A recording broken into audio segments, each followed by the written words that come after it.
গত পর্বে আপনারা দেখেছেন কিভাবে একটি ছোট্ট ইঁদুর মাত্র কয়েক ঘণ্টার মধ্যেই এক মারাত্মক জম্বি ভাইরাসে আক্রান্ত হতে শুরু করে। তাকে দেখামাত্রই সেখানকার প্রায় সব শিশু জম্বিতে পরিণত হয়, আর সর্বত্র কেবল মৃত্যুর আর্তনাদ আর নিস্তব্ধতা শোনা যাচ্ছিল। কিন্তু কিছু ছাত্রছাত্রী কোনোমতে একটি শ্রেণীকক্ষে লুকিয়ে পড়তে সক্ষম হয়, যেখানে তারা টেবিল চেয়ার দিয়ে জানালার দরজাগুলো বন্ধ করে দেয়। কিন্তু জম্বিদের থামানো সহজ ছিল না, কারণ তারা এতটাই বিশাল ছিল যে কয়েক মিনিটের মধ্যেই সব জানালার দরজা ভেঙে ফেলে এবং সবাইকে আগুনের কড়াইয়ের সাহায্যে নিচের শ্রেণীকক্ষে লাফিয়ে পড়তে হয়। কিন্তু সেখানে বেশিক্ষণ থাকা নিরাপদ ছিল না, কারণ জম্বিরা যে কোনো মুহূর্তে সেখানে পৌঁছে যেতে পারত। তাই বাইরে থেকে সাহায্য চাইতে চেয়ংসান এবং সিওক ভর্তি অফিস থেকে একটি মোবাইল ফোন আনার সিদ্ধান্ত নেয়।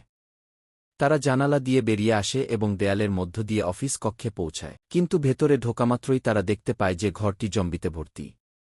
তারা কি করবে তা ভাবছিল, এমন সময় হঠাৎ সব জম্বি শব্দ শুনে বাইরে ছুটে আসে। সুযোগ পাওয়ামাত্রই তারা অফিসে প্রবেশ করে। ভেতরে ঢোকার সাথে সাথেই সে দেখল চেয়ংসান মাটিতে পড়ে আছে। যেইমাত্র সে তাকে তুলতে এগিয়ে গেল, হঠাৎ একটি মেয়ে তাকে দেখতে পেল। আসলে মেয়েটিও জম্বি ভাইরাসে আক্রান্ত ছিল। তাই সে পাগলের মতো চেয়ংসানের উপর ঝাঁপিয়ে পড়ল, কিন্তু সিওক সময়মতো তাকে একপাশে সরিয়ে দিল। এই শব্দে বাইরের জম্বিরা সতর্ক হয়ে গেল, যা বিপদ আরও বাড়িয়ে দিল। তারা দুজন ফিরে আসতেই চেয়ংসান দেখল যে সে যে ফোনটা তুলেছিল তা ভেঙে গেছে। তাই সে অন্য একটি ফোন আনার জন্য জম্বিদের মাঝে ঝাঁপিয়ে পড়ল। সে ফোনটা পেয়ে গেল, কিন্তু ততক্ষণে দুটো জম্বি আলাদা হয়ে গেল। চেয়ংসান দরজার দিকে দৌড়ে গেল, আর সিওককে জানালা দিয়ে পালাতে হল। অন্যদিকে ভিনাম প্রিন্সিপালের অফিসে লুকিয়ে জম্বিদের এড়িয়ে চলছিল। তখন প্রিন্সিপাল তাকে ঘুম থেকে তুলে গাড়িটা আনতে বললেন যাতে সে এখান থেকে বেরিয়ে যেতে পারে। কিন্তু ভিনাম পড়াশোনায় দুর্বল হলেও সে অতটা বোকা ছিল না। সে কিছু না ভেবেই রাজি হল না। তার এই চাল ব্যর্থ হলে প্রিন্সিপাল টেবিল থেকে একটি ছুরি তুলে তাকে ভয় দেখানোর চেষ্টা করলেন। গুইনম সাথে সাথে তাকে নিয়ন্ত্রণে এনে বেঁধে ফেল। তারপর হঠাৎ চেয়ংসান সেখানে এসে পৌঁছাল এবং সে এই সব কিছু নিজের চোখে দেখে। সাথে সাথে ফোনটা বের করে গুইনমের কার্যকলাপ রেকর্ড করতে শুরু। একই সাথে সে হুমকি দিল যে সে এই সব কিছু পুলিশকে দেখিয়ে তাকে শাস্তি। এটা শুনে গুইনমের রাগ বেড়ে গেল। এরই মধ্যে গুইনম পালানোর চেষ্টা করা প্রিন্সিপালকে একবারে শেষ করে। এই সব কিছু দেখে চেয়ংসান খুব ভয় পেয়ে গেল। আগে গুইনম শুধু মেয়েদের ভিডিও বানাত, কিন্তু এখন প্রিন্সিপালকে মেরে সে সব সীমা অতিক্রম করে ফেলেছে। নিজের সাম্রাজ্য লুকানোর জন্য সে চেয়ংসানের কাছে তার মোবাইল চাইল, কিন্তু যখন সে রাজি হল না, গুইনম তাকে মেরে ফেলে প্রমাণ শেষ করার সিদ্ধান্ত নিল। মাটিতে পড়ে যাওয়ার সাথে সাথেই সে ফোনটা তুলে নিল, কিন্তু পেছন থেকে তাকে ধাক্কা দেওয়া হল। সে ফোনটা ছিনিয়ে নিয়ে পেছন না তাকিয়েই দৌড়ে পালাল। সেও তার পিছু পিছু দৌড়াল। পথে অনেক জম্বি দেখা গেল, কিন্তু সে এক এক করে তাদের মারতে থাকল। চেয়ংসান যখন সর্বশক্তি দিয়ে দৌড়াচ্ছিল, তখন হঠাৎ তার পিঠে একটা ছুরি ছুঁড়ে মারা হল। ভাগ্যক্রমে ছুরিটা সরাসরি তাকে লাগেনি এবং সে পড়ে গেল। কিন্তু এই ব্যথা আশেপাশের জম্বিদের তাদের দিকে টেনে আনল। নিজের জীবন বাঁচাতে চেয়ংসান লাইব্রেরিতে দৌড়ে গেল, কিন্তু সেখানে সবখানে জম্বি ছিল। নিজেকে বাঁচাতে সে একটা বইয়ের তাকে চড়ে বসল। হঠাৎ একটি ছেলে তাকে ধাক্কা দিল এবং সে জম্বিদের মধ্যে পড়ে গেল। ঠিক সেই সময়ে গুইনম সেখানে পৌঁছাল। সেও কিছু না ভেবে ছেলেটিকে জম্বিদের দিকে ছুড়ে মারল। সুযোগ পাওয়ামাত্রই চেয়ংসান জম্বিদের হাত থেকে পালিয়ে গেল। কিন্তু এখন তাদের মাঝে একটি বিপজ্জনক কিছু লুকিয়েছিল। পালানোর জন্য চেয়ংসান আবার বইয়ের তাকে চড়ে বসল, কিন্তু একটি জম্বি তাকে অনুসরণ করে ভেঙে ফেল। কিন্তু ঝুলন্ত দোলনার কারণে চেয়ংসান বেঁচে গেল। এদিকে গুইনমও উপরে উঠে দ্রুত চেয়ংসানকে অনুসরণ করতে লাগল। দৌড়ানোর সময় সে চেয়ংসানের পা ধরে ফেল, যার ফলে সে বইয়ের তাক থেকে নিচে পড়ে গেল। আর এটা দেখামাত্রই অনেক জম্বি তাকে ভেঙে ফেল। যদিও চেয়ংসান খুব শক্তিশালী ছিল, কিন্তু শক্তির দিক থেকে গুইনাম তার চেয়ে অনেক ভারী ছিল। কয়েক মুহূর্তের মধ্যেই চেয়ংসান পুরোপুরি দুর্বল হয়ে পড়ল, আর সেই মুহূর্তের সুযোগ নিয়ে গুইনাম তার হাত থেকে ফোনটা ছিনিয়ে নিল। কিন্তু পরমুহূর্তেই চেয়ংসান তার হাত থেকে ফোনটা নিয়ে অন্য হাত দিয়ে শূন্যে ধরে ফেল। এটা দেখে গুইনাম সঙ্গে সঙ্গে রাগে তার গলা টিপে ধরল। নিজের জীবন বাঁচাতে চেয়ংসান ফোনটা ধরে সরাসরি তার চোখে আঘাত করল। সে তাকে বইয়ের তাক থেকে নিচে ছুঁড়ে ফেল। যেইমাত্র সে পড়ল, জম্বিরা তার উপর ঝাঁপিয়ে পড়ল এবং কয়েক সেকেন্ডের মধ্যেই সে মারাত্মকভাবে কামড় খেল। তবুও শেষ পর্যন্ত গুইনমের দৃষ্টি চেয়ংসানের উপরেই ছিল। যদিও সে মৃত্যুর পরেও প্রতিশোধ নেওয়ার শপথ নিয়েছিল। সেই মুহূর্তে জম্বিদের মনোযোগ আবার চেয়ংসানের দিকে চলে গেল, যার ফলে বইয়ের তাকটা প্রচণ্ডভাবে কেঁপে উঠল। তাই সে সেখান থেকে না থেমে দৌড়ে পালাল। শীঘ্রই সে বাইরের দরজার কাছে পৌঁছে গেল। যদিও সে ভেতরের জম্বিদের হাত থেকে বেঁচে গিয়েছিল, বাইরের পরিস্থিতি ছিল আরও বেশি বিপজ্জনক, কারণ জম্বিরা ছিল সর্বত্র এবং তার বেরোনোর কোনো উপায় ছিল না। তাই জম্বিরা ঝাঁপিয়ে পড়ার আগেই সে কাছের পাইপলাইনের দরজা খুলে তার ভেতরে ঢুকে পড়ল। এরপর সে দ্রুত উপরে উঠতে লাগল এবং যেইমাত্র সে অনুভব করল যে এখন আর কোনো বিপদ নেই, চেওংসান সঙ্গে সঙ্গে তার ফোন বের করে বাইরে সাহায্যের জন্য ফোন করতে শুরু করল। কিন্তু ফোনটা বারবার কেটে যাচ্ছিল। ভুয়া খবর ছড়ানো ঠেকাতে সরকার ক্ষতিগ্রস্ত এলাকাগুলোর নেটওয়ার্ক সিগন্যাল ব্লক বারবার চেষ্টা করেও যখন কিছুই হল না, তখন তার সামনে এগিয়ে যাওয়া ছাড়া আর কোনো উপায় ছিল না। তাই সে পাইপ বেয়ে উপরে উঠতেই থাকল এবং অল্প সময়ের মধ্যেই তৃতীয় তলায় পৌঁছে গেল। সেখানে সে বেরোনোর একটি পথ খুঁজে পেল, কিন্তু বাইরের করিডোরটিও জম্বিতে ভরা ছিল, যা তার আশা আবারও ভেঙে দিল। সেই সময় তার মা এবং আঞ্জোর কথা মনে পড়ল, যা তাকে আরও সাহসী করে তুলেছিল। সে পাইপে লাথি মেরে দরজাটা খুল এবং বেরিয়ে আসার সাথে সাথেই জম্বিদের থেকে বাঁচতে বাঁচতে কোনোমতে মিউজিক রুমে পৌঁছে গেল। অন্যদিকে যখন সিও একা ফিরল, সবাই চিয়ংশুনকে নিয়ে চিন্তিত হয়ে পড়ল। সে বিজ্ঞান গবেষণাগার থেকে একটি ড্রোন প্রস্তুত করল এবং সাথে সাথেই চিয়ংশুনকে খুঁজে বের করার জন্য পাঠিয়ে ড্রোনটি বিল্ডিংগুলোর ভেতরে উকি দিতে শুরু করতেই তারা দেখতে পেল যে স্কুলের প্রায় প্রতিটি শিশুই জম্বিতে পরিণত হয়েছে। এরই মধ্যে ড্রোনটি হঠাৎ মিউজিক রুমে চলে গেল, যেখানে তারা অবশেষে চিয়ংশুনকে নিরাপদে দেখতে পেল। এরপর তারা ড্রোনের সাহায্যে স্কুলের বাইরের পরিস্থিতি দেখতে পেল এবং দেখল যে পায়ের পুরো এলাকা জম্বিরা দখল করে। ফুটেজে মেয়েটি তার বাবার ট্রাকটি দেখতে পায় এবং সামনে এগোতেই সে দেখতে পায় যে তার মা বাবাও জম্বিতে পরিণত হয়ে। এই দৃশ্য দেখে সে পুরোপুরি ভেঙে পড়ে এবং এক মুহূর্তে সবার আশা ধূলিসাৎ হয়ে যায়। আর কোনো ভয়ঙ্কর দৃশ্য দেখা না যাওয়ায় তারা ড্রোনটি থামিয়ে দিল। এরই মধ্যে গুইনম হঠাৎ জেগে উঠল। একদল জম্বি তার দিকে ছুটে এলো, কিন্তু আশ্চর্যজনকভাবে তারা তাকে কামড়াল না, বরং এমনভাবে ছেড়ে দিল যেন সে তাদেরই একজন। আসলে ভাইরাসের পরিবর্তনের কারণে গুইনম এখন রোগ প্রতিরোধ ক্ষমতাসম্পন্ন, আর যদিও সে একজন জম্বি ছিল, সে মানুষের মতো চিন্তা করতে পারত। এটা বুঝতে পারার সাথে সাথেই চেওংসানের ওপর প্রতিশোধের আগুন তার ভেতর জ্বলে উঠে, কারণ সেই তার এক চোখ অন্ধ করে দিয়েছিল এবং সে তাকে জীবিত ছাড়তে যাচ্ছিল না। বেঁচে থাকা ব্যক্তিরা বুঝতে পারল যে তারা থেকে গেলে কিছুই হবে না। তাই আমরা ব্রডকাস্ট সিস্টেম থেকে বিকট শব্দ করে জম্বিদের একপাশে জড়ো করার একটা পরিকল্পনা করল। আর যেইমাত্র তারা এক জায়গায় জড়ো হবে, তারা সেই সুযোগ কাজে লাগিয়ে চেওংসানের মিউজিক রুমে পৌঁছে যাবে। সবাই এই পরিকল্পনাকে সমর্থন করল এবং সাথে সাথেই ব্রডকাস্ট সিস্টেমের মাধ্যমে পরিকল্পনাটি চেওংসানের কাছে পৌঁছে গেল। কিন্তু তাদের কোনো ধারণাই ছিল না যে গুইনম সবটা শুনে ফেলেছে, আর এখন সে তাদের দিকেই এগিয়ে আসছিল। পুরো স্কুল জুড়ে একটা বিগ ব্রডকাস্ট চলছিল, আর যেইমাত্র এই শব্দ ছড়িয়ে পড়ল, চারদিক থেকে জম্বিরা ছুটে এল। কিন্তু যেইমাত্র তারা ক্লাসরুম ছেড়ে করিডোরে পৌঁছাল, তাদের সামনে একটা খুব ভয়ঙ্কর জম্বি হাজির হয়। তাকে দেখামাত্রই তারা সেখানেই থেমে গেল। তারা জানত যে কেউ যদি কোনো শব্দ না করে, তাহলে জম্বিটা তাদের দেখতে পাবে। তাই তারা ধীরে ধীরে এগোতে লাগল। কিন্তু ঠিক সেই সময় শব্দটা শোনামাত্রই জম্বিটা সবাইকে দেখতে পেল। সিওক সাথে সাথে সবাইকে দৌড়ানোর জন্য ইশারা করল এবং নিজেই জম্বিটাকে থামিয়ে দিল। কিন্তু যেইমাত্র সে পালাতে পারল, জম্বিটা হঠাৎ তাকে ধরে সিডির উপর ফেলে দিল। সিওক তার সমস্ত শক্তি দিয়ে তাকে তাড়ানোর চেষ্টা করল, কিন্তু জম্বিটা তার উপর চড়ে বসেছিল এবং তাকে কামড়াতে যাচ্ছিল। ঠিক তখনই গুইনম সেখানে এসে সিওককে বাঁচায়। সিওক উঠে দাঁড়ালে গুইনম তাকে একটি প্রশ্ন করল, চেওংসান কোথায়? কিন্তু তার চোখ দেখে সিওকের কিছু একটা অস্বাভাবিক মনে হল, তাই সে তাকে কিছুই বলতে রাজি হল না। একথা শুনে গুইনমের রাগ বেড়ে গেল এবং দুজনের মধ্যে লড়াই শুরু হয়ে গেল। গুইনম আর আগের মতো ছিল না, রূপান্তর তাকে অত্যন্ত শক্তিশালী করে তুলেছিল। সিওকের গলা চেপে ধরেও সে অনায়াসে তাকে তুলে নিচে ছুঁড়ে ফেল, আর তারপর সে তাকে নির্মমভাবে মারতে শুরু করল। ঠিক সেই সময়ে নামরা ফিরে এসে পেছন থেকে গুইনামকে জাপটে ধরে, কিন্তু ঠিক তখনই গুইনাম তার হাত কেটে তাকে দূরে ছুঁড়ে ফেলে দিল। তবুও সে হাল ছাড়তে রাজি ছিল না। রাগে সিওক তাকে সজোরে ধাক্কা দিল আর গুইনাম জানালা দিয়ে বাইরে পড়ে গেল। আশ্চর্যের বিষয় হল, এত উঁচু থেকে পড়ার পরেও তার কিছুই হল না, বরং সে আগের চেয়েও আরও শক্তিশালী হয়ে উঠল। সেখানে সবাই না থেমে দৌড়ে চিওংসানের কাছে পৌঁছাল। কিন্তু সবাই যেইমাত্র শ্বাস ফেল, হঠাৎ একটি মেয়ের চোখ নামরার হাতের উপর পড়ল এবং সে আহত ছিল। এটা দেখে সবাই ভয় পেয়ে গেল। চিওংসান সঙ্গে সঙ্গে উঠে দাঁড়িয়ে একটি অস্ত্র তুলে নিলেন। এরই মধ্যে সিওক এগিয়ে এসে সবাইকে বোঝানোর চেষ্টা করল যে তাকে গুইনাম কামড়ে দিয়েছে। কিন্তু চিওংসান তাকে একদমই বিশ্বাস করলেন না, কারণ তিনি নিজের চোখে গুইনামকে মরতে দেখেছিলেন। যদিও সিওক বারবার বলছিল যে গুইনামই তাকে কামড়েছে, কিন্তু চিওংসান সিওককে একদমই বিশ্বাস করছিল না। নামরা এগিয়ে এসে বলল যে সে সবার নিরাপত্তার জন্য এখান থেকে চলে যাবে, কিন্তু সিওক তাকে সঙ্গে সঙ্গে থামিয়ে জানালার কাছে নিয়ে গেল। সে প্রতিজ্ঞা করল যে যদি সে জম্বিতে পরিণত হয়, তবে সে নিজেই তাকে জানালা দিয়ে বাইরে ফেলে দেবে। কথা শুনে সেখানে উপস্থিত সবাই চুপ হয়ে গেল, কারণ কেউই একজন বন্ধুকে হারাতে চায়নি। শীঘ্রই নামরার মধ্যে একটি অদ্ভুত পরিবর্তন দেখা দিতে শুরু করল এবং তার চোখ ঝাপসা হয়ে আসতে লাগল। তার চোখ সন্ন্যাসীর ঘাড়ের দিকে স্থির ছিল এবং সুযোগ পাওয়ামাত্রই সে হঠাৎ তার উপর ঝাঁপিয়ে পড়ল। চিয়ংসান তাকে থামাতে সঙ্গে সঙ্গে আক্রমণ করল, কিন্তু সিওক হওয়া কিছু না ভেবেই নামরাকে বাঁচানোর জন্য চিয়ংসানের সাথে লড়াই আমরা আগের মতো হয়ে গেল। স্পষ্ট হয়ে গেল যে সে অর্ধেক জম্বি এবং অর্ধেক মানুষে পরিণত হয়েছে, ঠিক গুইনামের মতো। তার শ্রবণশক্তি এতটাই দ্রুত ছিল যে সে হৃদস্পন্দনও শুনতে পাচ্ছিল। সে ইতোমধ্যেই জম্বিদের বেরিয়ে আসতেও অনুভব করছিল।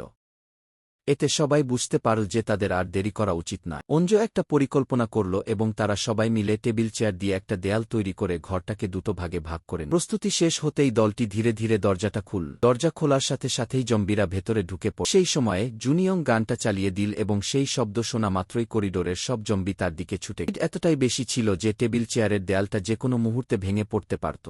তাই তাদের সর্বশক্তি দিয়ে জম্বিদের থামাত। সব জম্বি তখনও ক্লাসরুমে পৌঁছায়নি। এরই মধ্যে মোত্তা হঠাৎ জোরে চিৎকার করে উঠল। তার কণ্ঠস্বর পুরো করিডোরে প্রতিধ্বনিত হল। এই চিৎকারে করিডোরের সব জম্বি আকৃষ্ট হল এবং তারা পাগলের মতো সেই ঘরে ঢুকে পড়ল। করিডোর খালি হতেই সবাই পেছনের দরজা দিয়ে দৌড়ে বেরিয়ে, কিন্তু জম্বিরা দ্রুত টেবিলটা ভেঙে তাদের পিছু নিল। সবাই ছাদে পৌঁছানোর আগেই দরজাটা বন্ধ হয়ে গিয়েছিল। ঠিক সেই সময়ে ছাদে থাকা একজন ছাত্র তাদের চিৎকার, কিন্তু সে তাদের সাহায্য না করে উপেক্ষা করল। কারণ সে স্কুলের প্রত্যেকটি বাচ্চাকে ঘৃণা করত, কারণ তারা সবসময় তাকে জ্বালাতন করত।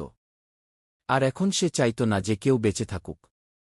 ঠিক সেই সময়ে উদ্ধারকারী হেলিকপ্টারও এসে পৌঁছাল।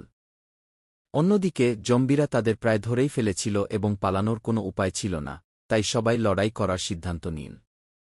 চেয়ংসান এবং সিওক সামনে দাঁড়িয়ে তাদের থামিয়ে দিল যাতে তারা দরজা খোলার জন্য কিছুটা সময় পায়।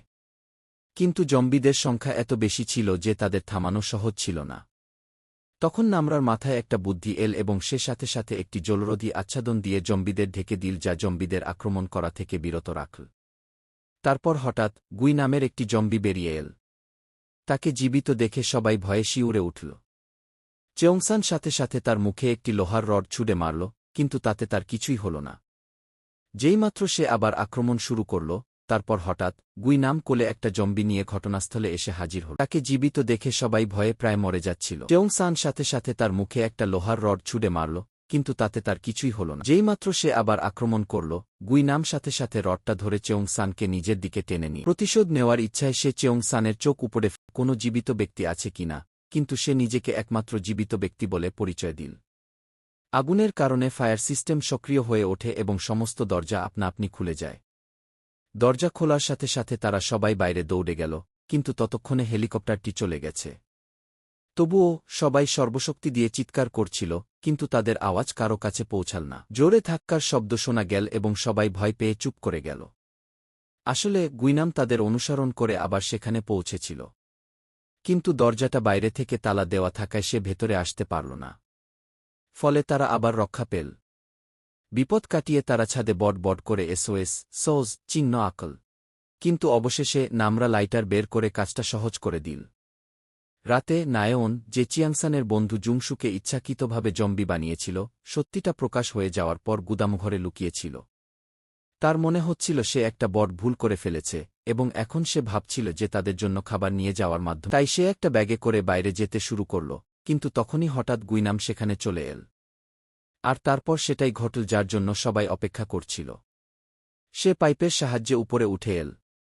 ছাদে বসে থাকা অঞ্জু টেরই পায়নি যে বিপদ আসন্ন। যেইমাত্র সে বুঝতে পারল, সে এক ঝটকায় ছাদে পৌঁছে অঞ্জুর উপর ঝাঁপিয়ে পড়ল। কিন্তু ঠিক সময়ে চেয়ংসান তাকে দেখতে পেয়ে তার দিকে ছুটে গেল। কিন্তু গুইনাম সহজেই তাকে পিষে ফেলল এবং তার চোখ উপড়ে ফেলার চেষ্টা করল। অঞ্জু তাকে থামানোর চেষ্টা করল, কিন্তু গুইনাম এক নিমেষে তাকে দূরে ছুড়ে ফেল। তারপর সিওক তাকে জোরে লাথি মারল এবং গুইনাম পিছিয়ে পড়ল। যদিও এটি একটি আকস্মিক আক্রমণ ছিল, সে গুইনামের শক্তির সামনে বেশিক্ষণ টিকতে পারল না।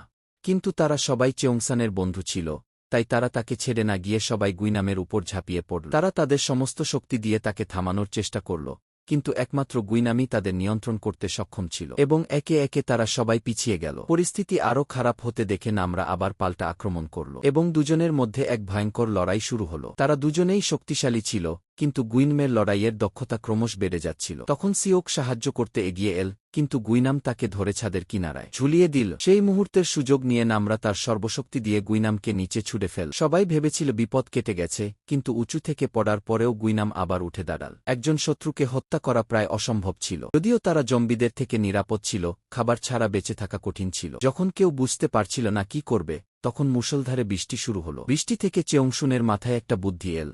সে বলল যে এই শব্দ আর বৃষ্টির সুযোগ নিয়ে তারা স্কুল ছেড়ে শহরে চলে যেতে পারে। সবাই দেরি না করে ভবন ছেড়ে যাওয়ার সিদ্ধান্ত নিল। প্রবল বজ্রপাতের কারণে জম্বিরা ইতিমধ্যেই খুব শান্ত ছিল। শীঘ্রই সবাই নিচে নামল, কিন্তু তখনই একটি জম্বি তাদের সামনে চলে এল। চেয়ংশুন তার আওয়াজ শুনতে পেল। বাকিরা তাদের লাঠি দিয়ে জম্বিটাকে মারতে লাগল। আসলে তারা শুধু জম্বিটাকে তাড়িয়ে সেখান থেকে পালিয়ে যেতে চেয়েছিল, কিন্তু চেয়ংশুন আর সহ্য করতে পারল না। সে তাদের আলাদা করতে ছুটে গেল এবং মাটিতে পড়ে থাকা দেসুকে পাগলের মতো আঘাত করল। কাছাকাছি থাকা জম্বিরাও তাদের দিকে এগিয়ে এল। চেয়ংসান সেখানে দিশেহারা হয়ে পড়েছিল, তাই SIO-কে সাথে সাথে তাকে ধরে ফেল এবং বন্দী করল। তারপর হঠাৎ চেয়ংসান জোরে চিৎকার করে উঠল। সবাই বুঝতে পারল যে তার মা তাকে বাঁচাতে স্কুলে এসেছিলেন, কিন্তু সেই সময়ে তিনি নিজেই এই ঘটনার শিকার হয়ে গেলেন। এই সত্যটা প্রকাশ পাওয়া মাত্রই দেসু নিজেকে অভিশাপ দিতে শুরু করল। এদিকে চেয়ংসান তার মায়ের সাথে ঠিকমতো কথা বলতে চেয়েছিল, কিন্তু জম্বিরা দ্রুত কাছে এগিয়ে আসছিল, তাই বাকিরা তাকে জোর করে সামনে এগিয়ে নিয়ে গেল। তবুও সে বারবার তার মায়ের দিকে ফিরে তাকাচ্ছিল, কারণ এমন পরিস্থিতিতে প্রিয়জনকে হারানোর বেদনা নিশ্চয়ই অনেক বেশি। দৌড়ানোর সময় একটি মেয়ে হঠাৎ পড়ে গেল। তার বান্ধবী তাকে বাঁচাতে পারত, কিন্তু সে জম্বিটিকে পেছনে ফেলে নিজেকে লুকানোর জন্য পালিয়ে গেল।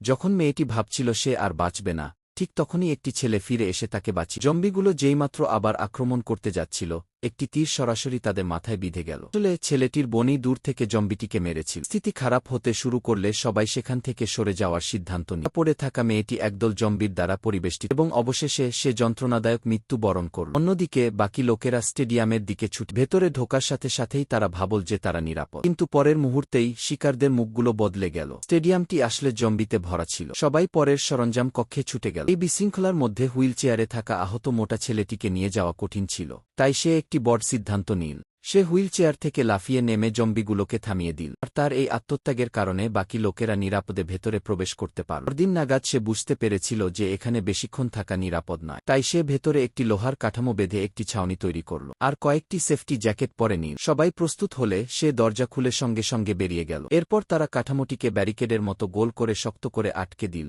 যা বাইরের জম্বিদের আটকে। এখন তাদের শুধু ব্যারিকেডটা ঠেলে দরজার কাছে নিয়ে যেতে হতো যাতে তারা দৌড়াতে পারে, কিন্তু জম্বিদের বাড়তে থাকা ভিড় ব্যারিকেডটিকে চারদিক থেকে ঘিরে ফেল এবং এটিকে 1 ইঞ্চিও সরানো কঠিন হয়ে পড়ল। হতাশ হয়ে তারা চারপাশের জম্বিদের সরাতে শুরু করল। এরই মধ্যে একটি জম্বি একটি মেজেকে ধরে ফেল। জুন ইয়ং তাকে বাঁচাতে এগিয়ে গেল, কিন্তু ঠিক সেই মুহূর্তে জম্বিটি তার হাতে কামড় বসিয়ে। সে বুঝতে পারল যে সে বাঁচবে না, কিন্তু হাল ছাড়ল। বন্ধুদের বাঁচাতে সে ব্যারিকেড পার হয়ে চলে গেল। সে ব্যথা সহ্য করে সর্বশক্তি দিয়ে জম্বিদের ঠেলতে লাগল। তার কারণে ব্যারিকেডটি ধীরে ধীরে সামনে এগোতে লাগল, কিন্তু ভাইরাস ছড়িয়ে পড়ায় এটি দুর্বল হয়ে সেখানেই পড়ে গেল। এইভাবে সে নিজের জীবন দিয়ে বাকি সবার জন্য পথ করে দিল। অবশেষে তারা সবাই দরজার কাছে পৌঁছাল।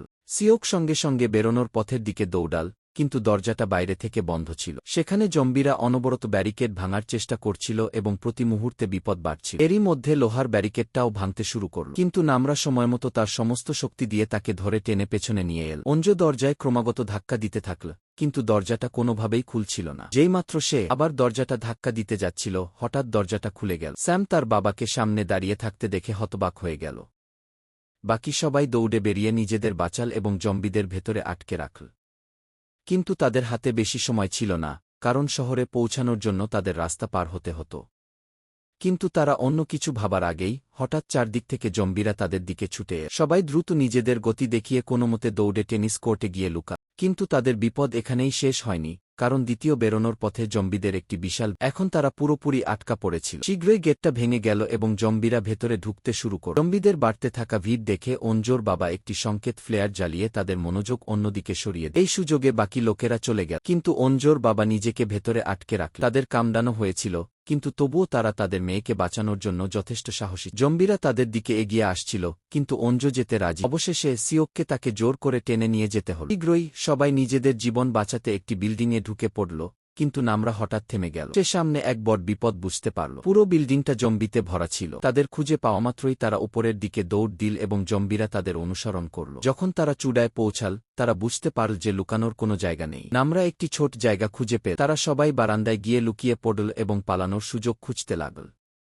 কিন্তু পরিস্থিতি পুরোপুরি নষ্ট হয়ে গিয়েছিল। জম্বি ভাইরাস পুরো কোরিয়া জুড়ে ছড়িয়ে পড়েছিল। চারপাশে শুধু জম্বি আর জম্বি, এবং পালানোর কোনো উপায় ছিল না। তাই সেনাবাহিনী পরিস্থিতি নিয়ন্ত্রণে আনতে বিপুল সংখ্যক ড্রোন পাঠাল এবং শহরের বিভিন্ন অংশে উচ্চস্বরে ঘোষণা ছড়াতে শুরু করল।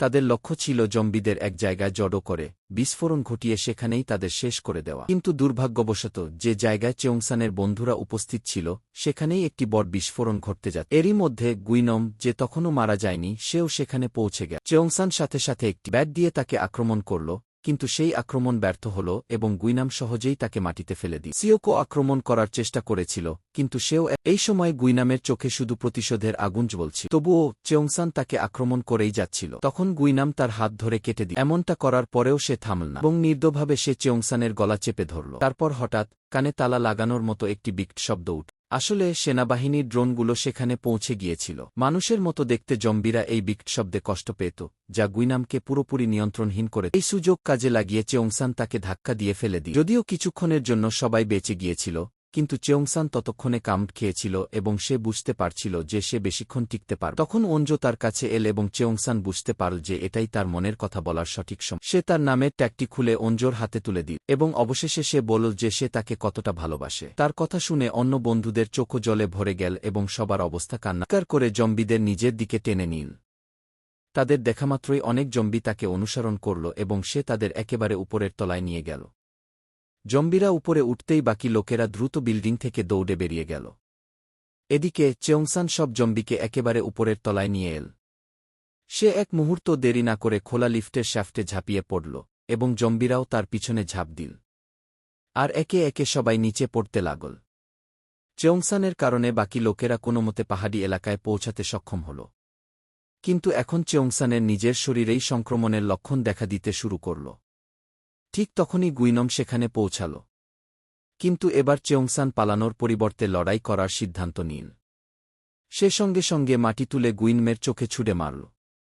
কিন্তু গুইনম এতটাই শক্তিশালী ছিল যে চেওংসানের কোনো কৌশলই বেশিক্ষণ কাজ করল না। এত চেষ্টার পরেও চেওংসান তার সামনে দাঁড়াতে পারল না। আর গুইনম তাকে মাটিতে ছুঁড়ে ফেলে নির্মমভাবে তার একটা চোখ উপড়ে ফেলল।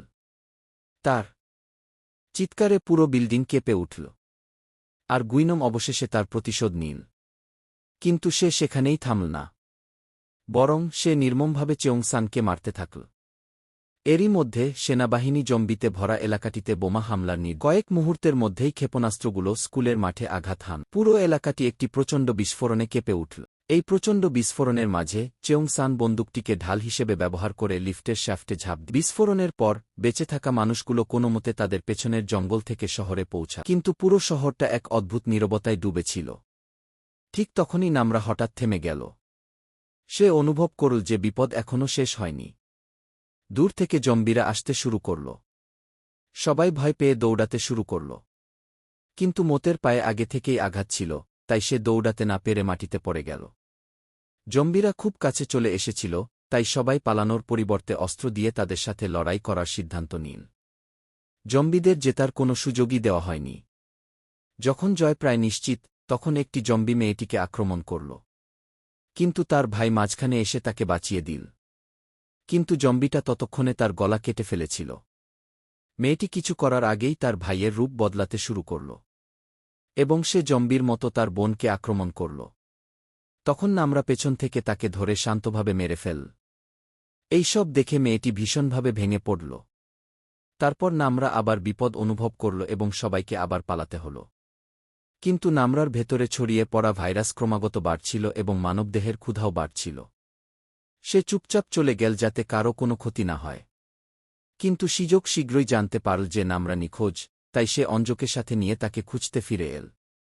যখন তারা দুজন নামরাকে আবার দেখল, সে একটি জম্বি খাচ্ছিল। নামরা ভাইরাসে পুরোপুরি সংক্রমিত হয়ে গিয়েছিল এবং তার নিজের উপর কোনো নিয়ন্ত্রণ ছিল না, তাই সে অঞ্জোকে আক্রমণ করল। সিজোক সঙ্গে সঙ্গে তাকে সাহায্য করতে গেল, কিন্তু যেহেতু সে তাকে ভালোবাসত, তাই তার কোনো ক্ষতি করতে পারল না। নামরা হঠাৎ জ্ঞান ফিরে পেল এবং অঞ্জকে কামড় দিল না। সে বুঝতে পেরেছিল যে অঞ্জ এখন তার বন্ধুদের জন্য হুমকি, তাই সে তাদের থেকে দূরে থাকাই শ্রেয় মনে করেছিল। কিছুক্ষণ পর সবাই জম্বিদের হাত থেকে পালিয়ে একটি নিরাপদ কোয়ারেন্টাইন জোনে পৌঁছাল এবং অবশেষে পরিস্থিতি নিয়ন্ত্রণে এল। জম্বি ভাইরাসও ধীরে ধীরে নিয়ন্ত্রণে চলে এল এবং পৃথিবী আবার স্বাভাবিকতার দিকে এগোতে শুরু করল। কিন্তু এই পুরো যাত্রাপথে সবাই অনেক কিছু হারিয়েছে। তবে যে চরিত্রটি আমাকে ব্যক্তিগতভাবে সবচেয়ে বেশি কষ্ট দিয়েছে সে হল আমার প্রিয় চরিত্র চেয়ংসান। যাই হোক, নির্মাতাদের পক্ষ থেকে কোনো নিশ্চয়তা নেই যে সে বেঁচে আছে নাকি মারা গেছে। কিন্তু সে কথা থাক, শুধু আপনারটা বলুন। আপনি কি মনে করেন চেয়ংসান কি বেঁচে আছে? নিও প্লাস দিয়ে আরও বেশি আয় করুন। নিওয়ের সাথে $5,000 পর্যন্ত বোনাস উপার্জন করুন। দ্রুত টাকা পাঠান।